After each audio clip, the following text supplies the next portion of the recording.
பிரியமானவர்களே, இயேசு கிறிஸ்துவின் நாமத்தில் உங்களுக்கு என் அன்பின் வாழ்த்துக்கள். அநேகர் தேவ சமூகத்தில் ஜெபிக்கிறீங்க, ஆனால் இந்த வியாதி சுகமாக மாட்டேங்குது, பிரச்சனை தீர மாட்டேங்குது, கடன் பிரச்சனை மாற மாட்டேங்குது, ஏன் எனக்கு நடக்க மாட்டேங்குது, எனக்கு மட்டும் ஏன் இயேசு அற்புதம் செய்ய மாட்டேங்கிறாரு, அப்படி எண்ணெல்லாம் உங்களுடைய உள்ளத்தில் வரலாம்.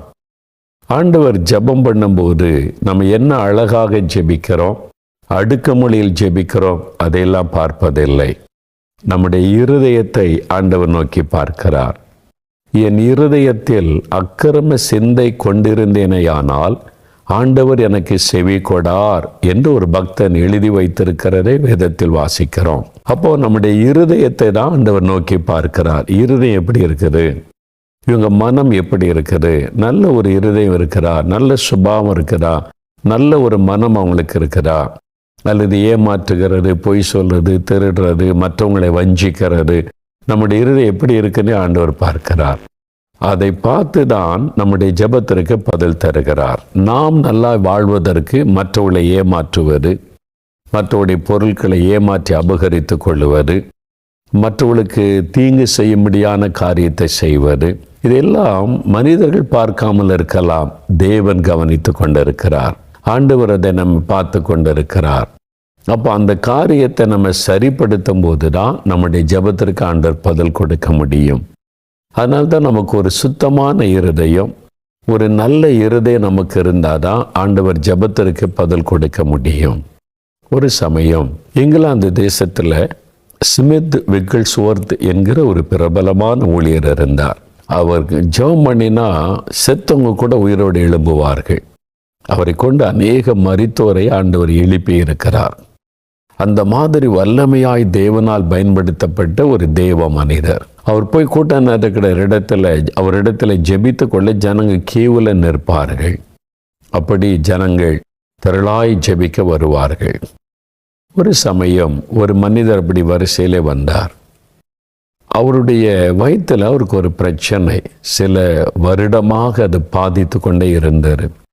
எத்தனையோ டாக்டர் இடத்துல போய் சுகமாகலை. ஆனால் அந்த வேதனை தாங்க முடியல, மருத்துவர்களால் குணமாக்க முடியல.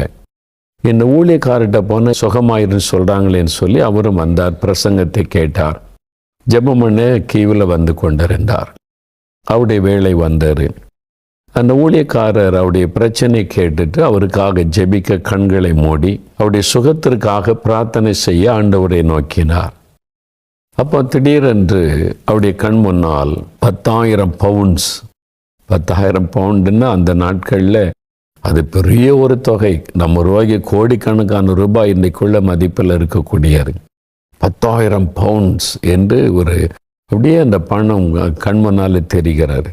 என்னது 10,000 பவுண்டுன்னு தெரியுதே, இந்த மனிதருக்காக ஜெபிக்க கண்ணை மூடுனா ஆண்டவர் அதை காண்பிக்கிறாரே என்று நம்ம என்ன நினச்சிருப்போம், 10,000 பவுண்டு காணிக்க கொடுத்தா அவனுக்கு சோமாயிரும் அப்படிலாம் கூட சொல்லிவிடக்கூடும்.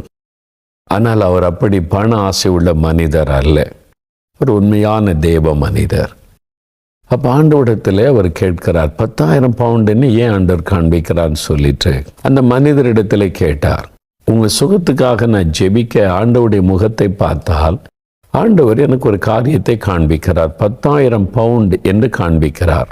இதற்கும் உங்களுக்கும் ஏதோ ஒரு தொடர்பு இருக்கிறது, அது என்ன விஷயம் என்பதாய் கேட்டார். அந்த மனிதர் அப்படியே நடுங்கி போனார், முகமெல்லாம் மாறிவிட்டார், கண்ணெல்லாம் கண்ணீர் கட்டி விட்டார். என்ன விஷயம் என்று கேட்டார்.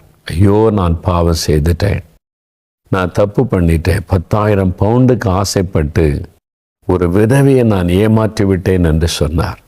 என்ன விஷயம் என்று கேட்டார்.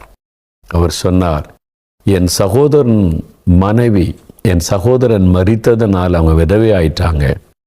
சொத்துக்களை பகிர்ந்து கொடுத்த போது அங்கே பேங்கில் 10,000 பவுண்டு இருந்தது.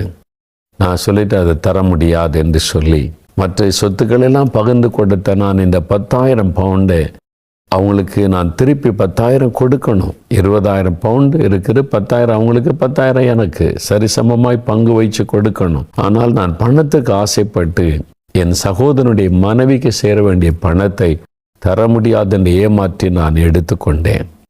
அப்போ அதைத்தான் ஆண்டவர் உங்களுக்கு காண்பித்திருக்கிறார் என்று. பாருங்க, அவருடைய இருதயம் சரியில்லை. கிறிஸ்தவர் தான், ஜெபிக்கத்தான் வந்திருக்கிறார். பண ஆசையினால இன்னொருவருக்கு சேர வேண்டிய பணத்தை ஏமாற்றி எடுத்துக்கொண்டார். ஆண்டவர் அதை காண்பிக்கிறார். நான் இப்படி இவனை குணமாக்க முடியும்? அவன் இருதயமே சரியில்லையே, பண ஆசைக்கு இடம் கொடுத்து அடுத்தவங்களை ஏமாற்றி இருக்கிறானே, நான் எப்படி இவனை குணமாக்க முடியும் என்று ஆண்டவர் காண்பிக்கிறார். அந்த மேடையில் அவர் கண்ணீர் விட்டு அழுது சொன்னார், ஐயோ, நான் பாவம் செய்துட்டேன். ஒரு விதவையை நான் ஏமாத்திட்டேன். என் சகோதரனுடைய மனைவியை நான் ஏமாத்திட்டேன். ஆண்டவர் எனக்கு உணர்த்தி விட்டார். அந்த 10,000 பவுண்டை நான் கொடுத்து விடுகிறேன். ஆண்டவர் என்னை மன்னிக்கணும், எனக்காக ஜெபிங்கள் என்று சொன்னார். அந்த ஊழியக்காரர் அப்பா ஆண்டவரை பார்த்து சொன்னார், ஆண்டவரே, தன் பாவத்தை விட்டு மனம் திரும்பி விட்டார். இப்போ அவருடைய இருதய நல் மனமாய் மாறிவிட்டார். இப்போ அவருடைய பாவத்தை மன்னித்து சுகமாக்கும் என்றார். அந்த நொடியில வியாதி மறைந்து சுகம் பெற்று கொண்டார். பிரியமானவர்களே, நீங்க பக்தியோடு ஜெபிக்க வரலாம். எல்லாருக்கும் மத்தியில ரொம்ப பக்தியா பைபிள் வாசிக்க ஜெபிக்க இருக்கலாம். ஆனால் தேவனோ நம்முடைய இருதயத்தை பார்க்கிறார். மறைந்திருக்கிற இருதயத்தில் இருக்கிற நினைவுகளை கூட ஆண்டவர் அறிந்திருக்கிறார். நீங்க மற்றவங்களை ஏமாற்றி, மற்றவங்களை வஞ்சித்து, நீங்கள் வாழ்ந்திருப்பதற்காக மற்றவர்களை நீங்க ஏமாற்றி ஒரு குறுகின புத்தி உள்ளவர்களா, ஏமாற்றுகிற இருதயம் உள்ளவர்களா இருந்தால் அவங்க ஜெபத்தை ஆண்டவர் கேட்க மாட்டார்.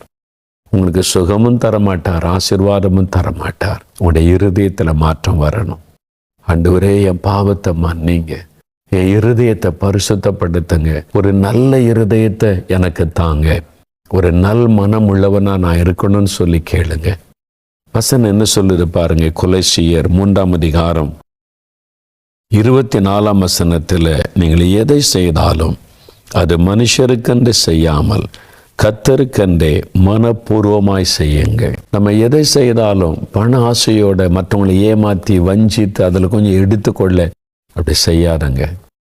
அது கர்த்தருக்கென்று ஒரு இந்த ஏழைக்கு உதவி செய்கிறோம், பாதிக்கப்பட்ட அந்த மக்களுக்கு உதவி செய்கிறோம், கஷ்டப்படுகிற மக்களுக்கு உதவி செய்கிறோம், அவங்கள ஏமாற்றி பணம் எடுக்கணும்னு நினைக்காம ஒரு நல்ல இருதயத்தோடு மற்றவங்களுக்கு உதவி செய்யுங்க. சுயநலம் இல்லாமல் உதவி செய்யுங்க. ஆண்டவர் அந்த நல்ல இருதயத்தை பார்ப்பார். அந்த இருதயத்தை பார்த்து தான் அவர் அற்புதம் செய்ய முடியும். நீங்கள் யாரையாவது அப்படி ஏமாற்றி இருக்கிறீங்களா? யாரையாவது ஏமாற்றி நீங்கள் வஞ்சித்து உங்களை நம்பினவங்களை மோசம் போக்கி இருக்கிறீங்களா? உடனே சரிப்படுத்துங்க. அவங்கள்ட்ட போய் மன்னிப்பு கேளுங்க. அவங்களுக்கு கொடுக்க வேண்டிய காரியத்தை திருப்பி கொடுத்துருங்க. அப்போதான் நீங்கள் ஆசீர்வதிக்கப்பட முடியும். இல்லாவிட்டால் ஆண்டவர் உங்களுக்காக யார் ஜெபிச்சாலும் அற்புதம் நடக்காது, ஆண்டவர் செய்ய மாட்டார்.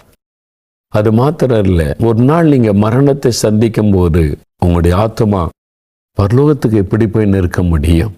அடுத்தவங்களை ஏமாற்றினவங்க எப்படி பரலோகத்தில் போய் நிற்க முடியும்? இன்னைக்கு உலகத்தை ஏமாற்றலாம் பணத்துக்காக ஏமாற்றி, ஆனால் முடிவு நாட்கள் வரும்போது தெரிந்துவிடும். அதனால் இன்றைக்கு உங்களுடைய இருதயத்தை சோதித்து பாருங்க. ஆண்டவரிடத்தில் இப்போ ஒப்பு கொடுத்து ஜெபிக்கிறீங்களா? இயேசுடைய ரத்தம் உங்களை கழுவ இடம் கொடுக்குறீங்களா? முதல்ல ஒப்பு கொடுங்க, அப்புறம் பாருங்க, உடனே அற்புதம் நடக்கும். சுகம் உண்டாகும், விடுதலை உண்டாகும், கடன் பிரச்சனை நீங்கும், உடைய தேவை சந்திக்கப்படும். நாம் ஜெபிக்கலாம்.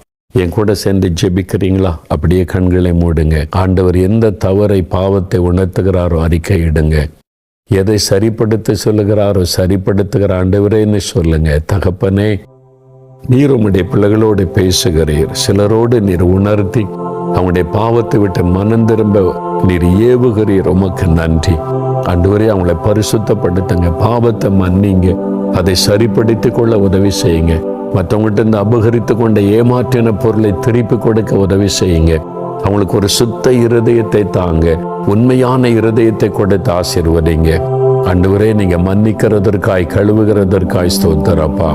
இப்போ யாராவது வியாதிப்பட்டிருந்தா வியாதி உள்ள இடத்துல கை வைங்க, அல்லது உங்களுடைய நெஞ்சில கை வைத்து கொண்டு என்னை தொடுங்க, என்னை சுகமாக்குங்க, என் குழந்தையை தொடுங்க, கணவரை தொடுங்க, மனைவியை தொடுங்க, என் குடும்பத்திற்கு வியாதி மாறட்டும், ஆசீர்வதிங்க, எனக்கு ஒரு அற்புதம் நடக்கட்டும்னு ஜெபிங்க.